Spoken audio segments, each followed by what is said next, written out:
Kashmir file बनाना लोगों को सच्चाई दिखाना था। कश्मीर फाइल बनाना कोई एक मूवी नहीं थी, वो लोगों को रूबरू कराना था कि लोगों ने क्या क्या फेस किया, किस तरीके से वहाँ महिलाओं के साथ बलात्कार किया गया। मौलवियों ने आह्वान किया कि कश्मीरी पंडित श्रीनगर से छोड़ जाओ और पंडितानियों को यहाँ पर रख के जाओ, ये लोगों को बताना था।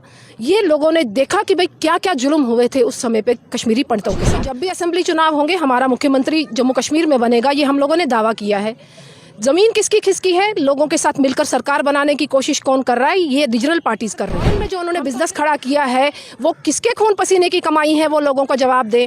उन्होंने बैकडोर एंट्रीज अपने टाइम में जो नौकरियों की करवाई है, हमारे युवा आज तक जो जेन्युइन युवा हैं उनको नौकरियां नहीं मिली, वो किसकी देन है। इन्होंने जब बम बम बोले के टाइम 2008 में कहा कि 1 इंच भूमि ज़मीन की नहीं मिलेगी, वो क्यों बोली? अगर उन्होंने धार्मिक यहाँ पर हमेशा हिंदू मुसलमान करने की कोशिश की और आज भी वो जम्मू कश्मीर करने की कोशिश कर रहे हैं। भाजपा जम्मू को भी लेकर चल रहा है और कश्मीर को भी लेकर चल रहा है। भाजपा हिंदू की भी बात कर रहा है और मुसलमान की भी बात कर रहा है। हमें पूरा यकीन है कि 2024 में कहते हैं कि इन्होंने बैकडोर एंट्रीज कराई, लेकिन ये कहते हैं कि भाजपा ने यहाँ के लोगों को बेरोजगार किया।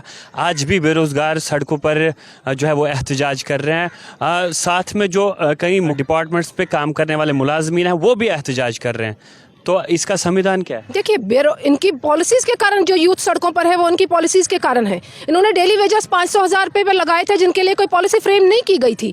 आज अगर उनके लिए कोई फिक्स पॉलिसी होती तो वो सड़कों पर नहीं होते। आप चाहेंगे कि 1 लाख युवाओं को एकदम से आप नौकरियां दें, उनकी सैलरीज कहाँ से निकलेंगी? ये तो कटोरा लेकर सेंटर में खड़े हो जाते थे। तो हम नहीं चाहते कि हम कटोरा लेकर सेंटर में खड़े हों। हम चाहते हैं कि हमारे जम्मू कश्मीर इतना सक्षम हो कि इन युवाओं की सैलरीज हम लोग अपने जम्मू कश्मीर से निकालें। साथ बात करने के लिए बीजेपी की स्पोक्स पर्सन रजनी सेठी जी मौजूद है, इनसे बात करेंगे। मैम, जम्मू कश्मीर से एक डेलीगेशन दिल्ली जाता है, इलेक्शन कराने की मांग करता है, क्या इसमें क्या गलत है? भाजपा ने इन्हें आड़े हाथों लिया, कहा कि फ्रस्ट्रेशंस आ गई है इन लीडरों में, ये कुर्सी के लिए जो है तरस गए हैं, ये चाहते हैं कि कब हम उस कुर्सी पे बैठें। लेकिन क्या इलेक्शन करवाना या इसकी मांग करवाना, क्या ये गलत है? नहीं, बिल्कुल गलत नहीं है। विपक्षी दल का काम है आवाज़ उठाते रहना, और ये तब उनको आवाज़ उठानी चाहिए थी। या तो हम लोग कह रहे होते कि भाई इलेक्शन नहीं होने चाहिए। हम लोग लगातार बात कर रहे हैं कि चुनाव होने चाहिए, लोगों के मध्य में जो उनके चुने हुए नुमाइंदे हैं, एमएलए हैं, वो सामने होने चाहिए ताकि लोगों की समस्याओं का समाधान हो सके। विपक्षी दल इस समय एक मौके का फ़ायदा उठा रहा है। विपक्षी दल इस समय उन लोगों के साथ मिलकर डेलीगेशन लेकर इलेक्शन कमीशन से मिलने गया है जिन लोगों ने यहाँ पर लोगों को लूटने का काम किया पिछले 70 सालों में। चाहे वो अलग अलग पार्टीज हों, चाहे वो गुपकार गैंग के अलग अलग मेंबर्स हैं, वो उन सब को लेकर वहाँ पर गया कि इलेक्शन करवाए जाए। हम लोगों ने तो कभी ऐसा नहीं बोला कि भाई चुनाव डिले होने चाहिए।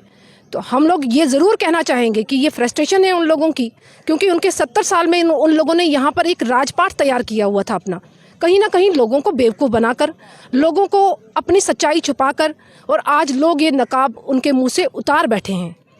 आप लोगों ने देखा कि किस तरीके से लोगों को पता लग चुका है कि जब उग्रवाद यहाँ पनपा था जम्मू कश्मीर में, कौन सी मेन स्ट्रीम पार्टी ने उसमें रोल प्ले किया था। यहाँ के विपक्षी दल जो है वो कहते हैं कि भाजपा इंतखाबात से, इलेक्शन से डर रही है क्योंकि इनकी सियासी ज़मीन जो है वो खिसक चुकी है।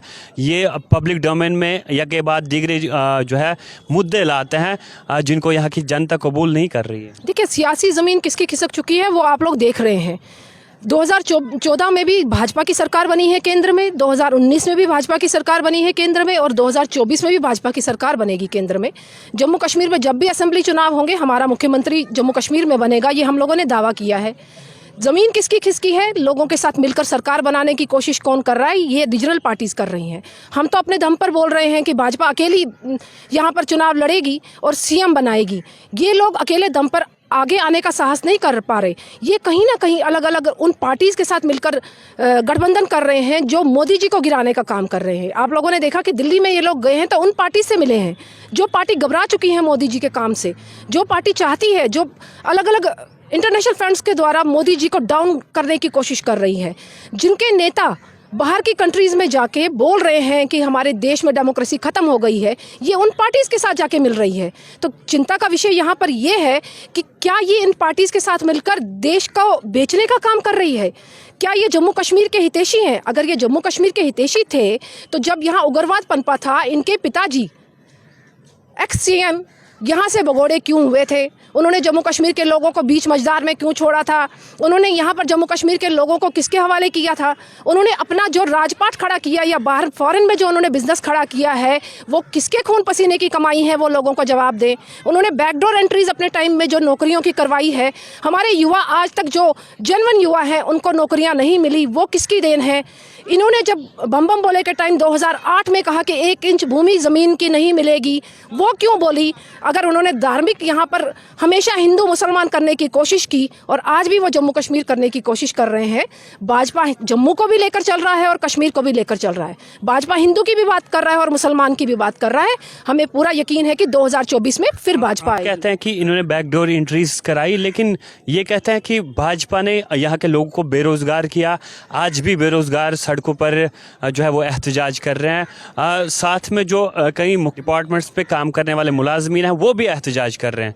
तो इसका संविधान क्या है? देखिए, इनकी पॉलिसीज़ के कारण जो यूथ सड़कों पर है वो उनकी पॉलिसीज़ के कारण है।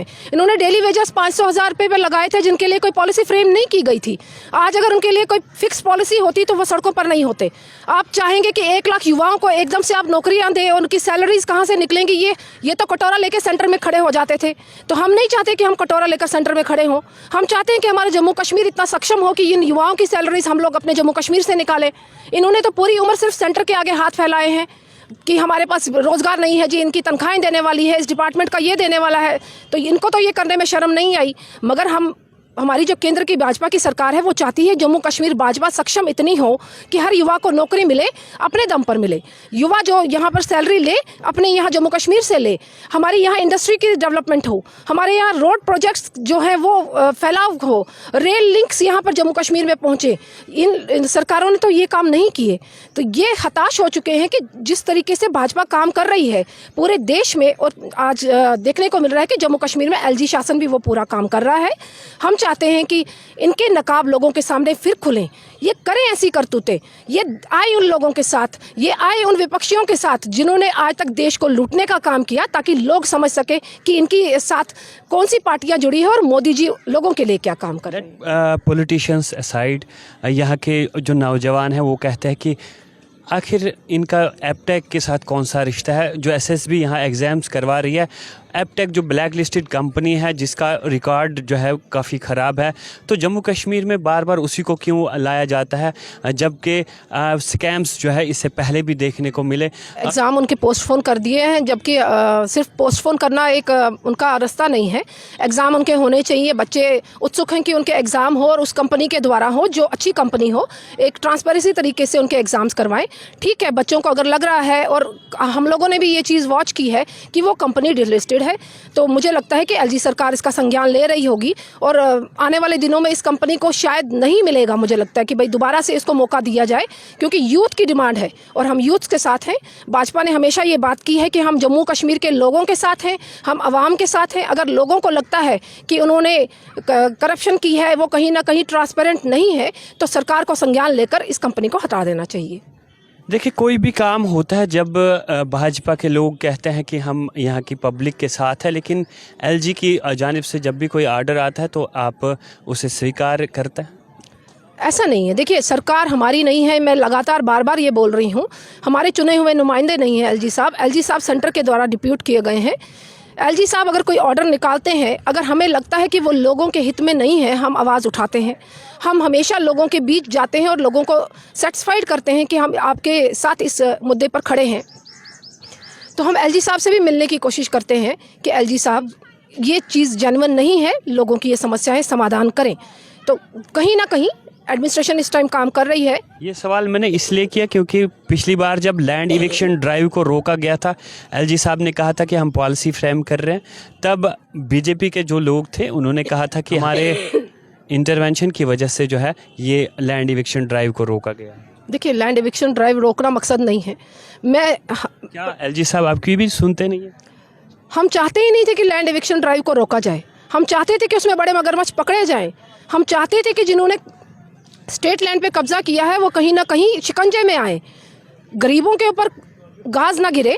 हम चाहते थे कि ऐसे लोगों पर पूरा शिकंजा कसा जाए एलजी सरकार द्वारा, जिन्होंने यहाँ पर स्टेट लैंड को एनक्रोच किया हुआ है। और मैंने ये बयान देखा कि एलजी साहब ने कहा है कि एनक्रोचमेंट दोबारा से वो मुहैया जो स्टार्ट की जाएगी, वो प्रोजेक्ट फिर से शुरू किया जाएगा जो उन्होंने रोका हुआ था। ज़रूर है एलजी साहब की प्रशंसा भी करनी पड़ेगी। इतना बड़ा स्टेप उठाना, पूरे जम्मू कश्मीर में स्टेट लैंड को खाली करवाना, ये एक प्रशंसनीय कार्य है। मुझे लगता है कि भाई ये ज़रूर होना चाहिए और बड़े मगरमच्छ पकड़े जाने चाहिए। आप हमेशा जम्मू कश्मीर की जो रीजनल पार्टीज़ हैं उनको आड़े हाथों लेती हैं, हमेशा से ये कहती हैं कि यहाँ की रीजनल पार्टीज़ ने यहाँ पे सियासत लोगों के सरों पे किए, लोगों को, यहाँ की जनता को लूटा। लेकिन जिस तरह से संजय शर्मा की फैमिली आज जम्मू पहुँची है कुछ रोज़ कबल, क्या आप उनसे मिलने गई या फिर हमारी पंडित बरादरी के लोगों पर सिर्फ सियासत ही की जाती है? देखिए, मैं खुद एक पंडित फैमिली से हूँ, बेशक माइग्रेंट नहीं हूँ बट पंडित फैमिली से बिलोंग करती हूँ। पंजाबियों में शादी हुई है, पंडितों का दर्द समझती हूँ। मेरी बुआएं, मेरी मासियाँ सब माइग्रेंट होकर यहाँ जम्मू कश्मीर में रहने आई हैं।